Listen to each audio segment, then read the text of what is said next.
So ano yung dalawang pinag-usapan natin ng mga nakaraang week? Una ay saving faith. So napag-aralan natin na meron palang isang uri ng pananampalataya na kung saan itong pananampalataya na ito is nakatutok sa pananampalataya kay Kristo para sa kaligtasan ng kaluluwa. Maraming pananampalataya dito sa lupa pero hindi lahat ng pananampalataya nakakapagligtas ng kaluluwa. Tapos nun, natutunan natin na hindi ka pwedeng sabihin mong nanampalataya ka sa Panginoon pero hindi mo naman nakita na makasalanan ka.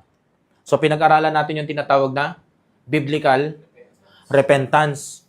Pinag-aralan natin yung pinaka-ibig sabihin ng pagsisisi. Sa ibig sabihin sa Bible kasi maraming pagsisisi. Nalaman natin yung mga paiyak-iyak pala, no, patulo-tulo pa ng uhog. Hindi pala pagsisisi ang tawag doon, hindi pala repentance. Remorse lang pala. Kaya makakakita ka ng mga pagkatapos ng iyak, pagkaraan ng ilang linggo, ilang buwan, balik sa dating kasalanan, mas malala pa. So ang repentance pala ay pagbabago ng isip. Na makita mo na makasalanan ka, hindi ka mabuti, taga-impyerno ka talaga, at kahit anong gawin mo, hindi mo kayang iligtas ang sarili mo. At yung katotohanan na yon ang magpupush sa'yo para ilapag ang pananampalataya mo kay Kristo, yun na yung saving faith.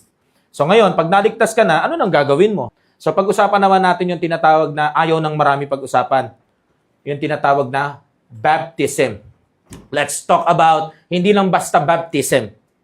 Hindi lang basta binyag. Let's talk about believers baptism. Believers baptism. So ito ay partikular na baptism o baptismo o tinatawag na binyag. Hindi to basta kahit sino pwede binyagan. Dito ho, may partikular lang tayong kandidato sa baptism o binyag. At yun yung pag-uusapan natin. Sa Mark chapter 1, verse 9 hanggang 11, tayo muna tayo bilang paggalang sa salita ng Diyos. Basahin lang natin.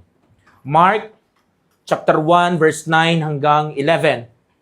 And it came to pass in those days that Jesus came from Nazareth of Galilee and was baptized of John in Jordan. And straightway coming up out of the water, he saw the heavens opened, and the Spirit like a dove descending upon him. And there came a voice from heaven, saying, Thou art my beloved Son, in whom I am well pleased. Maaari na po kayong maupo. So dito po iikot yung ating pag-uusapan. Pansinin niyo po itong sinabi sa talata na, and straightway coming out of the water. Mga kapatid, pansinin niyo po yung word na straightway coming up out of the water. Diyan iikot yung pinaka pag-uusapan natin. Sabi diyan, lumabas daw si Jesus Christ sa tubig. So ibig sabihin galing siya sa pagkakalubog sa tubig. Ngayon, ang unang tanong, what is baptism? Pag sinabing baptism, ano bang ibig sabihin ng word na baptism? Ang baptism po ay galing po siya sa Greek word na baptizo. Ibig sabihin is to dip, lumubog, to plunge. To plunge, ibig sabihin, pumunta sa ilalim ng tubig. Kaya maaalala niyo po yung iced tea na Nestea. Nestea plunge, yung tinatawag na commercial. Tapos magpapatihulog dun sa tubig, di ba? Okay, yun yung commercial na yun. Tapos lulubog sila, tapos refreshing yung dating daw. So sabi dyan, to immerse, ibig sabihin, lumubog. So, ngayong naipaliwanag natin yung pinaka-literal na ibig sabihin ng baptism, anong kinalaman nito sa pagsunod natin sa Panginoon? Bilang ligtas na. Sinasabi mo, ligtas ka na, may buhay na walang hanggan ka na, sumampalataya ka na kay Jesus Christ. Anong kinalaman niyan doon? Anong nilalarawan ng baptism? Anong ipinapahayag nito sa mundo? Ano yung sinasabi niya patungkol sa akin bilang ligtas? So yun po yung pag-uusapan natin ngayon. Kaya nga ako, believers baptism ito. Hindi to kahit kaninong baptism. Sa mga ligtas lang. Kaya kung ligtas ka, you listen very carefully. Amen? Okay. Letter A. Baptism is the first step of obedience after believing. Pag sinabing baptism is the first step of obedience after believing, sinasabi dito, yung baptismo Bautismo, binyag, yan po ang unang hakbang sa pagsunod pagkatapos mong sumampalataya kay Jesus Christ. Ngayon, kung hindi ka pa sumasampalataya kay Jesus Christ, hindi mo kailangang humakbang sa pagsunod. Kasi ang baptism ay para lang sa mga nagrepent na sinner na sumampalataya kay Jesus Christ bilang tagapagligtas. Ngayon, kung ikaw ligtas na, ito ang unang hakbang ng pagsunod na gagawin mo pagkatapos mong maligtas. Because the Lord commanded baptism. Magtatanong ka, bakit? Kasi ang Panginoong Hesus natin, iniutos niya na ang bawat mananampalataya niya ay magpabaptize. Tignan niyo po. Sa Matthew 28:19. Matthew 28:19. Anong sabi diyan? Go ye therefore and teach all nations, baptizing them in the name of the Father and of the Son and of the Holy Ghost. So, ang nagsasalita ho dito ay ang Panginoong Hesus. So, ito po ay hindi suggestion o mungkahi. Ito po ay command, utos. At kilala po ito ng mga Kristiyano bilang the Great Commission, na kung saan ang sabi ng Panginoong Hesus sa kanyang mga tagasunod, sa kanyang church, humayo kayo. Kaya nga po, sumusuporta ang church na to sa missions. Ito man ay local or world missions. Amen? At the same time, sinabihan, hindi lang humayo, kundi ituro. Sa pagtuturo, kasama na po yung gantong klaseng uri ng pagtuturo, yung ginagawa ko po sa inyo. At the same time, yung preaching. Pero ang tinutukoy po dito na pagtuturo is yung pag-share ng gospel. Amen? Gospel nino? Ni Jesus Christ. Hindi po gospel ng Baptist o kahit anong Christian group. Kapag gano'n na po, ang turo ay diretso po kayong impyerno na. Okay? Kailangan gospel lang ni Kristo. Malinaw. Malinaw ho tayo ha. Pero pag naituro na daw, at itong mga naturuan ay tinanggap o sinampalatayanan si Jesus Christ at yung gospel niya, may sunod daw gagawin. Baptizing them. So yan po ang unang hakbang sa pagsunod ng isang mananampalataya. Ngayon, kung hindi ka naman talaga mananampalataya, yung uri ng mananampalataya na sinasabi ko, hindi mo kailangang magpa-baptize. Hindi mo kailangan magpabautismo, hindi mo kailangan magpabinyag. Hindi po. Kasi kailangan mo munang maligtas. Okay. So, bakit kailangan sundin? Kasi utos. Iniutos sa lahat ng mga believer. Sino nag-utos? Sino pa? Edi yung tagapagligtas mo. Na sinampalatayanan mo. Siya yung Panginoon ng buhay mo. Kung Panginoon siya, dapat siya ang nasusunod. Kaya nga yung mga nagsasabi na sumampalataya na sila sa Lord Jesus Christ, siya na ang personal savior nila, pero ayaw magpabaptize. Hindi ko po sinasabing di ka ligtas, pero nag-iiwan ka ng isang malaking question mark. Isang malaking tandang pananong. Kasi kung talagang tagapagligtas mo siya, at ginawa mo siyang Panginoon din ng buhay mo at Diyos, bakit merong command sa Matthew 28 verse 19 na pagkatapos mong maturuan o masyara ng gospel at sumampalataya, ayaw mo magpabaptize? Meron ka bang valid reason para hindi yun gawin? Kasi kung mag-uukayan po tayo ng scriptures, lalo na sa New Testament, kasi mga New Testament believers tayo eh. Nasa grace period tayo eh. May kita mo lahat na sumampalataya, matik nagpapabaptize. Hindi nga yun umaabot ng 1 month. At the same time, kung ikaw ay nagsasabing believer ka na, Christian ka na born again ka na talaga, siya na yung tagapagligtas mo, maliban sa nagiiwan ka ng question mark, dahil yun ang unang step of obedience after believing, dinidisobey mo yun. Kasi command yun eh. Command yun sa church, at kapag pinairal yun ng isang local church, kagaya nito, tapos ayaw mo, hindi naman yung church yung nagdi-disobey. Ikaw. At sa unang sabak pa lang ng lakad mo sa pananampalataya, usapang believer's baptism pa lang, disobedient ka na kagad. Isipin mo na lang, kung dinidelay mo yung baptism mo after mong maligtas, dinilay mo ng 1 month, 2 months, 3 months. Ayun ang first step. Ilang months ka na kayang nagkakasala, di sumusunod. Kasi delaying is disobeying din po yun. Ha? Feeling mo, hindi. Pero kung uukayin natin sa Biblia, dinidelay mo yung kalooban ng Diyos sa buhay mo. Hindi ko po alam sa inyo, pero ang alam ko, yung mga karakter sa Biblia, kagaya ng Ethiopian eunuch, siya nagtanong, ano nakakahadlang may tubig at hindi mo ko binabaptize? Sabi niya kay Philip. Sa panahon natin ngayon, gusto ng mga churches na magbaptize, yung nagsasabing believer na sila, gusto nila magkaroon ng kakapusan sa tubig. Hindi ko po alam sa inyo. Nagtataka lang ako. Tanong lang.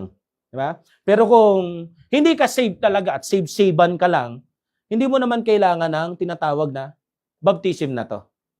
Kasi in the first place, hindi ka naman believer, hindi ka papunta ng langit, at hindi mo kailangan i-identify ang sarili mo kay Jesus Christ.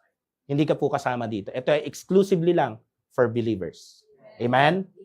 So, paano pag nagpabaptize ako, di ako saved? Nabasa ka lang, sayang lang. Pero member ako ng church. Oo, pero hindi ka member ng family of God. Di ka saved. So, pag namatay ako, saan ako? Alam mo kung saan. Okay? Malinaw po Kasi naturo naman natin noong nakaraan, no? Hell is real. Kung gaano ka totoo ang heaven, ganun din ang hell. At ang church na to, hindi po tayo naniniwala na ang hell ay figurative. Meron kasi mga Christian group naniniwala, ano lang yan, para i-explain lang yung pakiramdam. Ay, hindi po. Kung meron pong ganon, sana naintindihan natin na ganon. Sana sinabi ni Jesus Christ na ganon. Siguro yung ibang mga gumawa ng mga books, na mga pastor, yun yung sinasabi nila. Pero sino bang paniniwalaan mo? Yon o si Jesus Christ? Pag naniwala ka doon, sa ginawa niyang book, kesa dito sa the book na to, talo ka. Okay?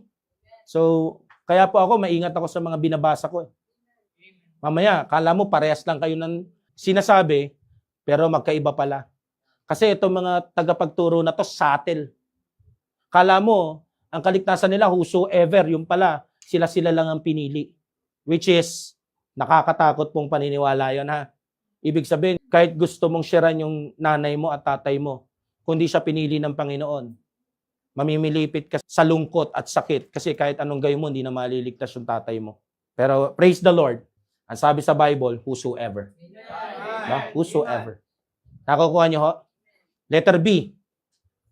Maliban sa ito ay first step of obedience ng isang believer sa Lord Jesus Christ.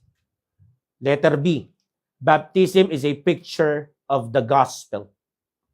Kaya sinasabi ko, huwag kang magpabaptize kung hindi ka naman ligtas. Ibig sabihin, pag hindi ka ligtas, hindi mo tinatanggap na yung kamatayan ni Jesus Christ sa krus at pagkakalibing niya at pagkabuhay niya muli ay para sa'yo personally.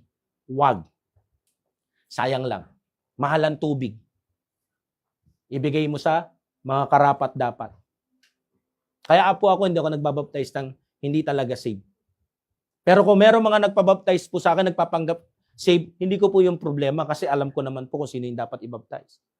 Kaya, wag niyo pong pagsinungalingan ha, kasi wala pong langit-langitan sa nagliligtas-ligtasan. Ang nag-iintay doon, dagat-dagatan sa kabila. Okay? So, tignan niyo po. Picture ng gospel. 1 Corinthians chapter 15 verse 3 hanggang 4. For I delivered unto you first of all that which also received, how that Christ died for our sins according to the scriptures, and that he was buried, and that he rose again the third day according to the scriptures. Pansinin niyo yan ha. Lahat ng mga tinupad ng Lord Jesus Christ na kaganapan sa kanyang buhay, pagkapako, pagkamatay at pagkalibing, laging according sa scriptures. Kaya ang church na to, lagi tayong according sa scriptures din. Okay? Ang believer po, ang tinatawag na believer's baptism, ito po ay pag-identify mo publicly ng iyong sarili. Ano yung ina-identify mo sa publiko? Sinasabi mo sa harapan ng buong mundo o ng public na ang sarili mo ay kay Jesus Christ na. Ito po ay symbolic. para sa mga believers, sa ating mga sumampalataya na. Ito po ay simbolo ng kanyang kamatayan, pagkalibing, at pagkabuhay na maguli. Kaya pansinin niyo po, kapag binabaptize ang isang mananampalataya, di ba nilulubog? Tama ho ba? Tapos iaahon ulit. Siguro naman lahat tayo nakakita na ng ganong eksena. Ikaw man ay katulad namin ng pananampalataya o hindi. Familiar kayo sa ganon. Amen? Kasi tinan nyo po, kapag ang isang tao namatay, ibinabaon siya sa lupa. Natatabunan siya ng lupa.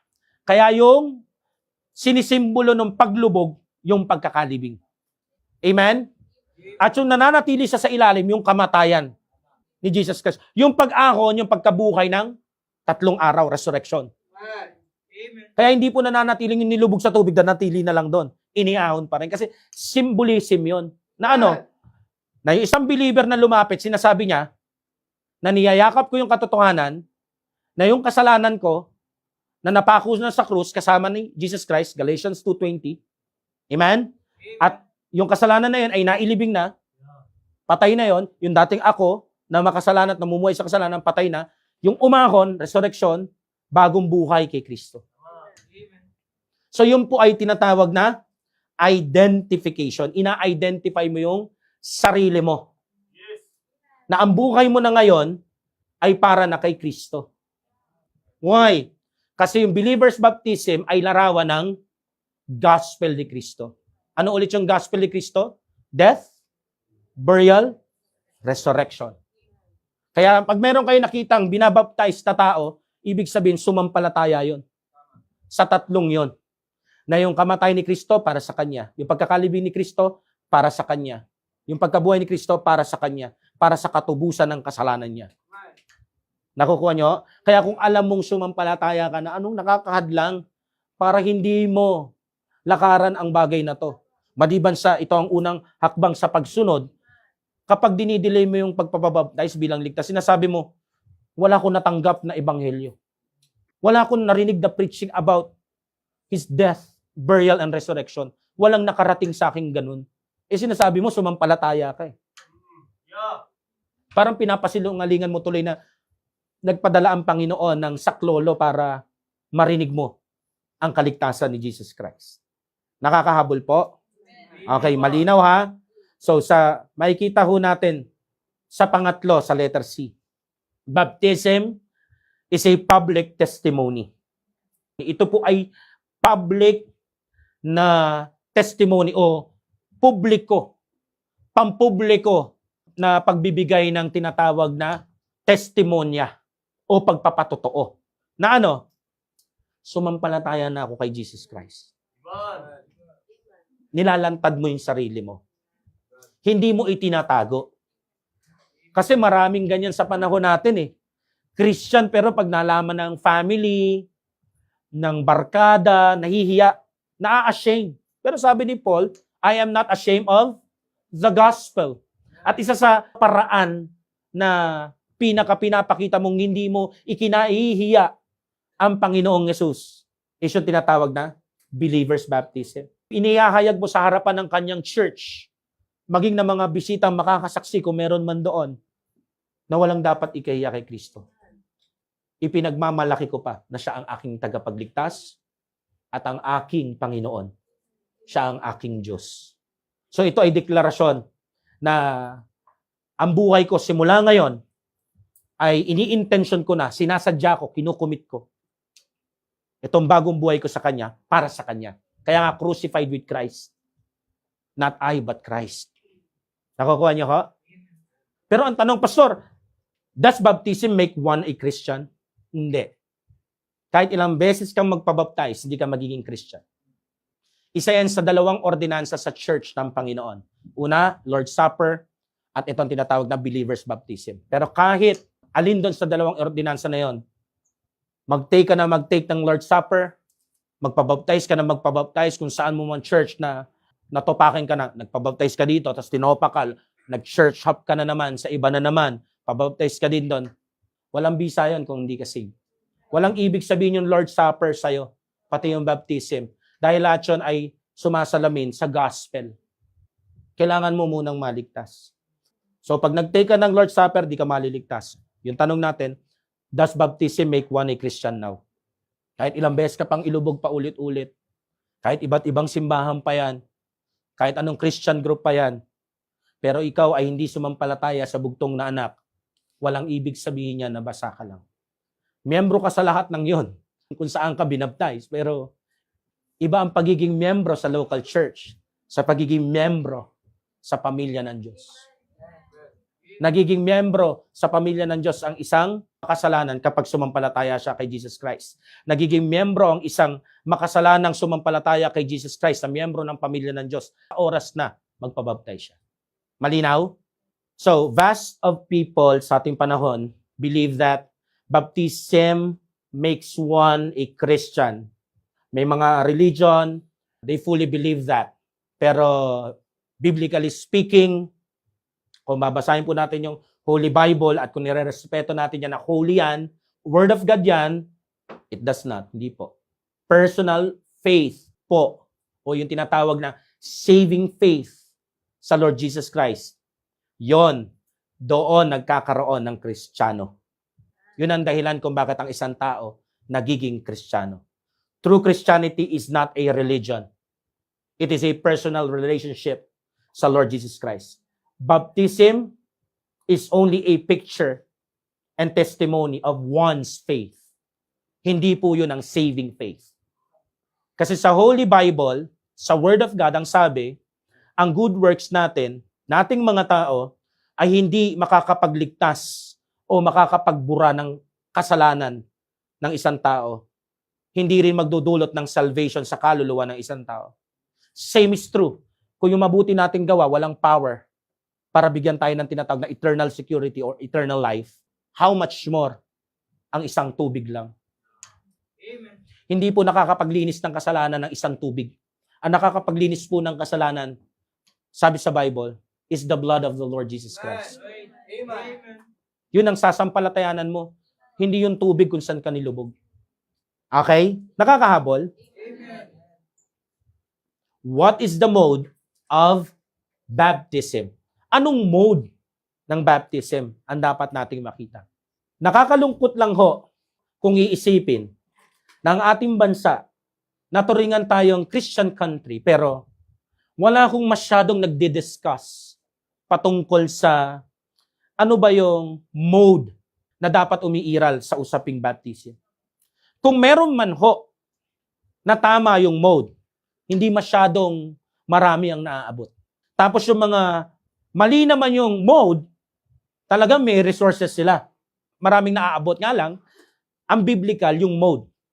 Katotohanan po kasi, sa bansa natin, ang brand ng Christianity dito, yung pinaka-practice nila sa Christianity nila, yung tinatawag na sprinkling and pouring.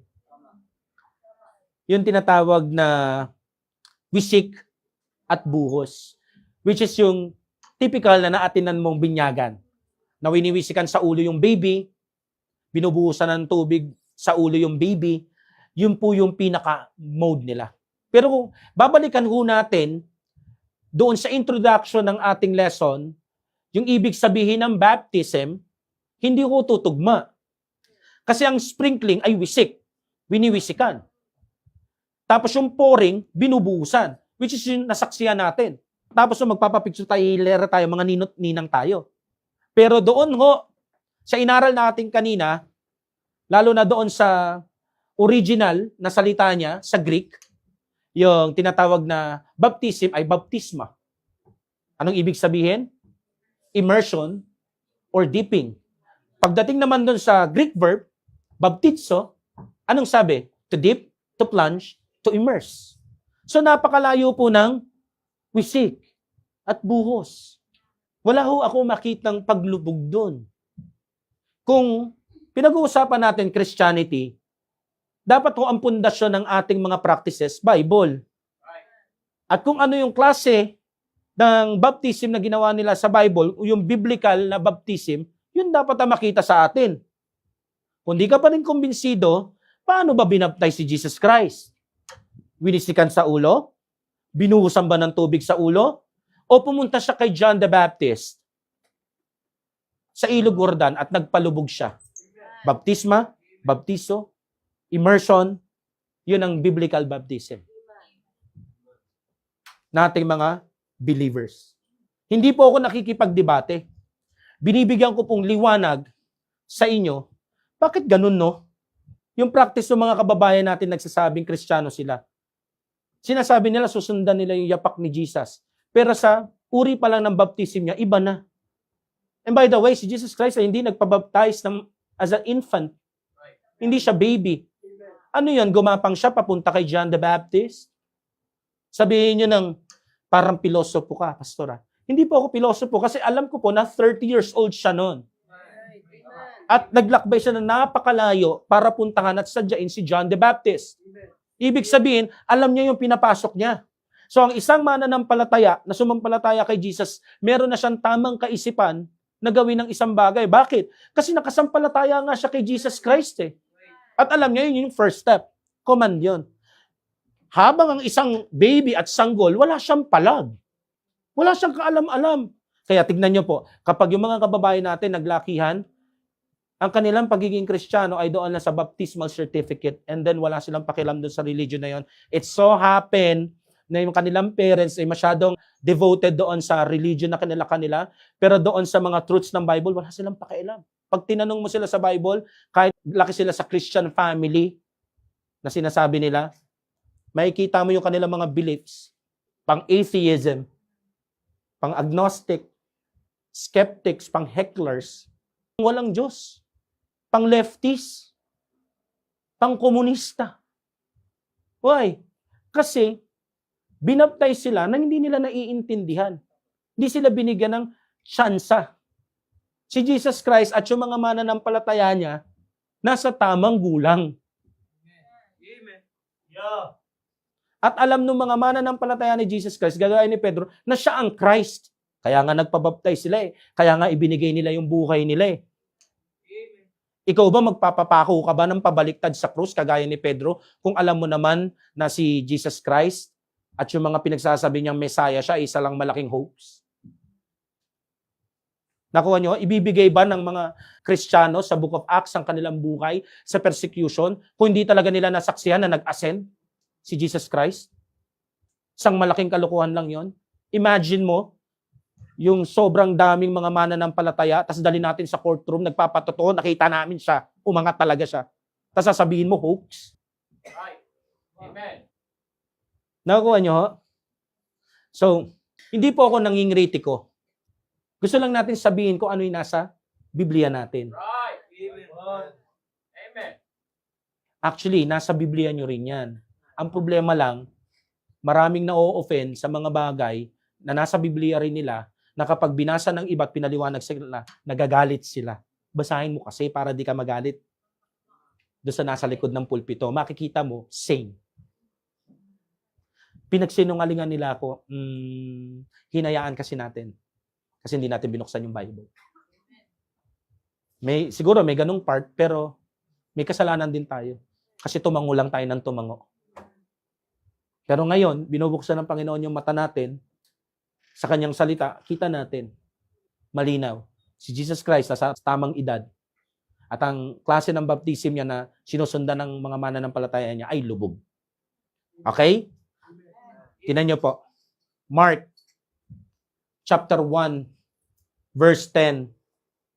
And straightway coming up out of the water, he saw the heavens open and the Spirit like a dove descending upon him. Straightway. Diretso. Coming up. Ibig sabihin, kung coming up, galing sa ilalim. Okay? Saan daw ilalim? Out of the water. Lumabas siya sa tubig. So si Jesus Christ ay nagpabaptize kay John the Baptist sa Ilog Jordan. At ang Ilog Jordan ay nag-i-exist pa rin ngayon. Okay? So nung nilubog siya, inangat siya straightway. Hindi naman pwedeng sabing straightway, coming up, tapos binuhusan lang pala sa ulo.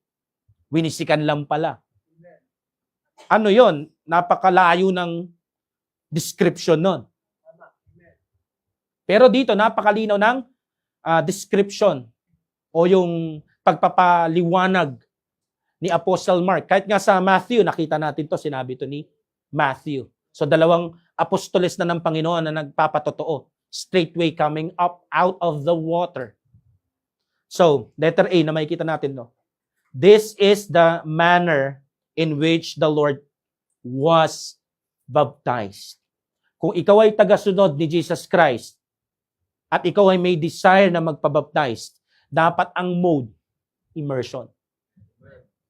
Kasi ang sinusundan mo, hindi naman religious leader sa panahon natin ngayon at mga teachings nila. Kaya nga, Christian, yung unang linya doon sa Christian, di ba? Christ, tapos I-A-N. Kaya naging Christian. Kasi ang una, Christ. Ibig sabihin ng Christian, tagasunod ni Kristo. Ngayon, kung susundin mo si Kristo, dahil ang unang hakbang sa obedience ay baptism, dapat yung mode ay immersion, lubog. Kasi yun yung pinakita niyang baptism niya. Kasi nga, na-identify mo sarili mo sa kanya. Paano mo i-identify? Ibang mode yung ginawa mo. Paano mo ma-identify sa death, burial, resurrection ni Jesus Christ, ang wisik at buhos? Wala identification doon. Pero dahil ina-identify mo na save ka na, at dahil sa tagapagligtas mo, kailangan yun yung mode. Amen. Nakukuha niyo ho? At publicly ginawa to ni Jesus Christ, hindi to secret. Kaya nga meron saksi. Sino yung saksi? Si Matthew. Ganyan yung sinabi niya rin na verse.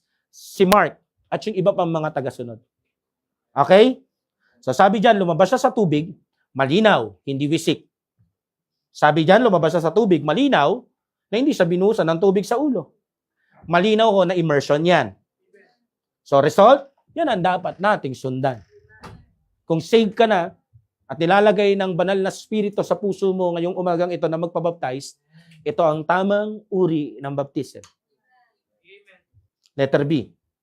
Maliban sa Panginoon, yung mga nakasaksi na tagasunod niya, sinundan yan. Okay? This is the example of the early Christians. Nakita nila sa Panginoon, kaya sinundan nila yung yapak ng Panginoon. Kasi ang Christianity, hindi magiging Christianity kung wala si Jesus Christ. At wala silang ituturo na gospel, at hindi maituturo ni Pablo yung tinatawag na death, burial, at resurrection niya, at itong baptism na to, hindi natin ito mababasa sa Acts 8:38 hanggang 39, kung hindi ito yung example na sinundan ng early Christians. Tignan niyo po. Chapter 8 ng Acts, verses 38 and 39. And he commanded the chariot to stand still, and they went down both into the water. Yeah. Both Philip Amen. and the eunuch, and he baptized him. Amen. 39. And when they were come up out of the water, the Spirit of the Lord caught away Philip, that the eunuch saw him no more, and he went on his way rejoicing. Balik po tayo sa verse 38. So, konting background story. Si Philip, na-encounter niya itong eunuch na ito, tapos sabi niya, naintindihan mo ba yung talatang binabasa mo? Sabi niya, hindi. Maliban na lang kung may magturo sa akin. Ngayon, tinuro ni Philip. Naintindihan. Tapos nakita ng eunuch, ayan may tubig. So makikita niyo po hindi kaila sa kanila yung practice na kapag ikaw ay nasa isang religious na usapin, na yung mga mananampalataya nilulubog.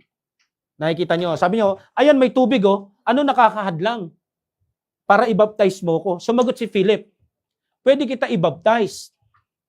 Maliban na lang kung sasampalataya ka kay Jesus Christ. Verse 36.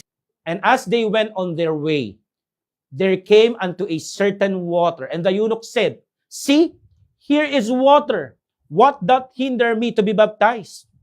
Ano nakakahadlang para hindi mo ako i-baptize, i-bautismo, o binyagan? Sumagot ngayon si Philip, na alagad ng Panginoon. And Philip said, if thou believest with all thine heart, thou mayest. And he answered and said, I believe that Jesus Christ is the Son of God. Anong reaksyon ngayon ni Philip? Sa 38, and he commanded the chariot to stand still, pinahinto. And they went down both. So pumunta sila doon sa tubig. Si Philip ang taga-baptize doon sa eunuch, and he baptized him. Hindi po ang nangyari ganito nung sinabi ng eunuch, sumasampalataya ako na si Jesus Christ ang Son of God. Hindi po ganito yung nangyari wait lang, bababa ako, may tabo ka? Tapos bumaba, tapos sumalok ng konti, tapos bumalik doon sa yunok, habang patakbong bumalik doon sa yunok, tapos sinawsaw yung kamay. Dinip naman, immersion naman yung daliri. Tapos winisikan-wisikan sa ulo. O kaya, higi ka, bubuhusan ka, tapos medyo nalulunod-lunod pa yung yunok. Meron po ba kayong nabasang ganun? Wala. Anong sabi? Both of them pumunta doon sa water. Pero alam naman natin kung sino yung ibabaptize doon, ilulubog. Siyempre yung yunok na sumampalataya. So malinaw ho na ito yung sinundan ni Philip, nila Matthew at Mark, kasi ito rin yung practice ni Philip na prinactice niya doon sa tinatawag na eunuch na tumanggap sa Panginoon. Kaya nga ang tanong ano ba nakakahadlang sa mga nagsasabing, Pastor, naligtas ako Nung mag-preach ka ng ganito, save na po ako Ako naman magtatanong sa inyo, ano nakakahadlang? Bakit di kayo nagpapabaptize? Ako, meron ako idea, kasalanan. Tsaka na lang po ako magpapabaptize pag natanggal ko na itong kasalanan na to. Hindi mo yan matatanggal nang wala si Kristo. Amen. Kailangan mo munang sundin yung unang hakbang. And then, hayaan mo ang Panginoon. Progreso, bilang ligtas, na siya ang magtanggal sa iyo niyan. Ang makalaga, positionally saved ka na, at yung journey mo dito, biglang pilgrimage ng Panginoon, magawa mo. Pero kailangan mo munang i-identify yung sarili mo. Okay? So, letter C. This is the only mode that fits the biblical meaning. Immersion lang po ang only mode na nagpipicture sa death, burial, resurrection ng Lord Jesus Christ. So, yun lang ang tanging symbolism na fit. Si Jesus Christ pinasok sa libingan, nasa loob ng libingan, same sa isang believer, pinasok sa tubig, lumubog sa tubig, o nailibing sa tubig, si Jesus Christ lumabas sa libingan, same sa believer, umahon sa tubig. Kaya nga po, sa Romans chapter 6, verse 4, therefore we are buried with Him by baptism into death, that like as Christ was raised up from the dead by the glory of the Father, even so we also should walk in newness of life. So pag umahon ka na, dapat i-practice mo na yung bagong buhay kay Kristo kasi yung lumang ikaw, nalubog na, nalibing na kasama niya. Yun yung pinipicture ng tinatawag na believer's baptism. Saan mo ilalagay yung wisik ngayon? Wala. Saan mo ilalagay ngayon yung buhos? Wala rin. Kasi walang ganong event na nangyari sa buhay ni Jesus Christ. Walang verse. Kaya sa mga nagsasabi na save sila dito, ang tanong, kailan? Kasi alam mo yung petsa, buwan, taon ng pagkakaligtas mo. Pati oras alam mo. Kaya mong patotohanan na save ka talaga. Tapos na tayo dyan. Punta na tayo sa unang hakbang na dapat nating ginagawa. Okay. So sinasabi mo, ligtas ka na, praise the Lord, masaya ako para sa'yo. At yung church na to nagamit sa'yo, yung preaching ko nagamit sa'yo, ang lahat ng credit sa Panginoon. Praise the Lord. Pero sana, aking samo, sundin mo ang Biblia. Hindi ko po ito sinasabi para magparami ng numero. Di ho. Kasi yun po talaga ang practice ng mga Kristiyano. Do it publicly. Identify yourself.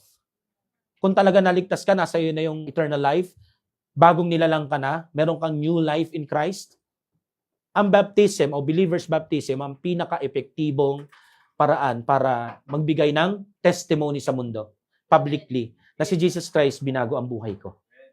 Amen? Pagsigawan natin, tagalangit tayo, pambira, nung mga di nga pa natin kilala si Jesus Christ, nasa mundo pa tayo.